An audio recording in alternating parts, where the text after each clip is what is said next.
Hello and welcome to Communism and Socialism. So we had capitalism, which was this economic system we still have today, but with the economic systems we're talking about, capitalism, socialism, and communism, you have to remember there are issues. We're going to go with simple definitions. We talked about capitalism. Simple definition of socialism that you can apply to the modern world is that the government controls the means of production, those things you need to make goods, and but consumers decide what's produced. Socialism. Communism is where government decides what's produced and government owns the means of production. That is what was meant, that is how socialism and communism has developed. When we look at Karl Marx, we are talking about him. He's considered a socialist, but a radical socialist. One thing that we equate communism today as a political system. Communism, according to Karl Marx, was an economic system.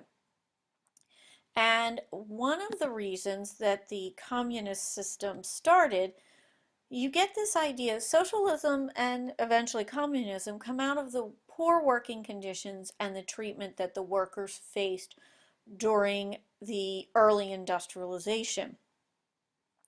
And they were looking for ideas on how to fix child labor, long working conditions, low wages, poor living conditions, poor health conditions. Why was only a small group getting wealthy and this large group was working themselves to death, living in poverty? So this is where new thinking, new ideas came. The first ones were the socialists, where they would take over those means of productions and it would be operated for the welfare of all means for the good of all. Kind of a redistribution of wealth, that idea that I will take from the rich and give to the poor. They think that the government should plan the economy. Where capitalists believe competition helps society, the socialists were saying no, competition was not helping society. Competition was actually hurting the workers. And they believed that if you had the government own these important means of production, you would end poverty. Karl Marx does not agree with that.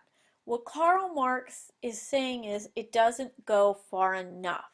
He says it will not fix the problems. He will create this idea of communism. He will come about this idea of communism as, and we'll see as we go through this presentation, that this is history moving forward. Now, he writes two books. The first book he writes is the Communist Manifesto. Very easy to read. He writes it with Frederick Engels, and this is kind of like, this is the goal, the plan. This is where we want to go. And Das Kapital is how we get there. Communist Manifesto, less than 100 pages. It's actually a pretty decent read, and we'll talk a little bit about that. Das Kapital is 2-volume work. Each volume is over 1,000 pages. If anyone tells you they've read Das Kapital, they are lying. It is so difficult to get through, and we'll see a video next class on that. So this Communist Manifesto, this is the goal. This is where we are going. One of the most iconic lines in the book is, "Workers of the world, unite! Throw off the chains that bind you." And what Marx believes is that society is divided into classes, and the classes are always in conflict. You've had class warfare since the beginning of time. When you have the French Revolution, that is an example of the middle class, the bourgeoisie, fighting the aristocracy. Well, by the time the Industrial Revolution comes, there are two classes, the bourgeoisie, which are middle class, and the proletariat, are the workers, the working class. Marx hates the bourgeoisie. He loves the proletariat. The bourgeoisie, that middle class, he's putting in your factory owners, your bankers, your lawyers, these people who own the means of production, and he considers them parasites. In fact, he says they are sucking the lifeblood out of the workers, and they profit from the work of the proletariat. So the proletariat is doing all the work, but the bourgeoisie is like a parasite, and they are taking all the credit, they're earning all the money, so they are impoverishing or hurting the proletariat. And he is calling for the proletariat to rise up. And this is not a calm revolution. This is a violent revolution. They are literally going to come out and they are going to destroy the bourgeoisie. They are going to wipe them from the face of the earth. So, what Marx believes is that as we develop as a society, that capitalism will eventually destroy itself. Because eventually you will only have a small number that will control the wealth. So that bourgeoisie will become a small number, but you will have this large proletariat that will get fed up and they will overthrow. And this is not a revolution that's supposed to happen in one place. This is a worldwide revolution.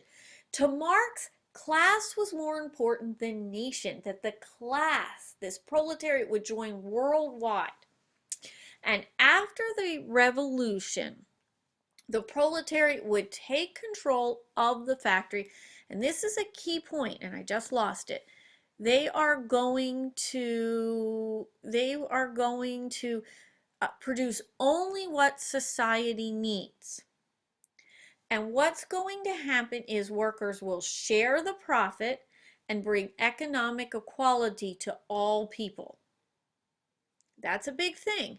Everybody would be equal. Doesn't matter. We're all working together. We're only producing what we need, and everybody has exactly everything. You would have this small time period where you have the dictatorship of the proletariat to help us adjust to this, where this is cooperative living and education. But here is where we see that no society is truly communist. Because eventually, because everyone is equal, you don't need a government. You don't have a social class. Marx believed that your classes were at warfare. And each time we moved forward in history, one class took over another class. Well, here, what's happening is when you have this worldwide violent revolution, you're going to do away with the class system because you won't need it. There won't be, because if you look at it, government's sole role is to protect private property. Well, under communism, there is no property. Nobody has anything different than me. So eventually, we don't need government. So under communism, which you have to remember, this is Marxist communism, there is no private property. So therefore, you do not need a government. Everything's shared equally. Everybody has the same house. Everybody has the same clothes. Everybody has the same shoes. Doesn't matter if you are a doctor or a ditch digger. You all have the same. All goods and services will be shared equally. And if I look, Marxist theory did go a long way. You had the Russian Revolution, North Korea, China, Cuba, Vietnam, and some of these countries are still communist today. Although, I will tell you, if Karl Marx saw China today, he would not believe it was a communist country. So when you come in next class, we're going to review capitalism and communism, and we'll see a couple videos.